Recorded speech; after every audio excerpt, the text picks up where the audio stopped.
Number 3، جس مرشد اور شیخ طریقت سے بیعت کرے اس کے اندر چند ایک چیزیں ہونی چاہیے۔ نمبر 1، وہ شیخ اور مرشد ضروریات دین یعنی عقائد کا علم رکھتا ہو، اس کو عقیدے کا پتہ ہو تاکہ اس کا مرید گمراہ نہ ہو۔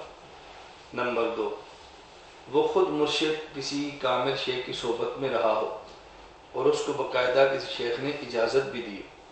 اگر کوئی کسی شیخ کی صحبت میں نہیں رہا اور مرشد نے اس کو اجازت نہیں دی، ایسے بندے سے بیعت نہ کرے۔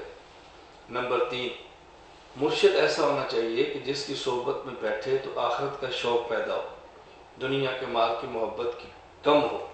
نمبر 4، اس شیخ کے جو مرید ہیں اکثر ایسے ہوں جو شریعت کے پابند ہوں، رسوم و بدعات سے پرہیز کریں۔ اکثر اس لیے کہا کہ بس اوقات بعد مرید باز نہیں آتے تو اس کا وبال شیخ کے اوپر نہیں ہے اور اس کی وجہ سے شیخ کو مطعون نہیں کرنا چاہیے۔ نمبر 5، وہ نفس کی اصلاح کر سکتا ہو۔ شیخ کے اندر اخلاق کی اصلاح کی اللہ رب العزت نے صلاحیت پیدا کی ہو، اخلاق حسنہ کی تلقین کر سکتا ہو، مرید کو سنبھال سکتا ہو۔ نمبر 6، اور شیخ ایسا اس کا مرید اگر غیر شرعی حرکت کرے تو روک ٹوک بھی سکے، اور جو شیخ ہو اور مرید کو اس کی حرکت سے روک نہ سکتا ہو، ٹوک نہ سکتا ہو، ایسے شخص کی بیعت کا فائدہ نہیں۔ تو بیعت ایسے شیخ سے کرنے چاہیے جو مرید کی روک ٹوک بھی کر سکے۔ تو ان 3 چیزوں کا خیال کریں۔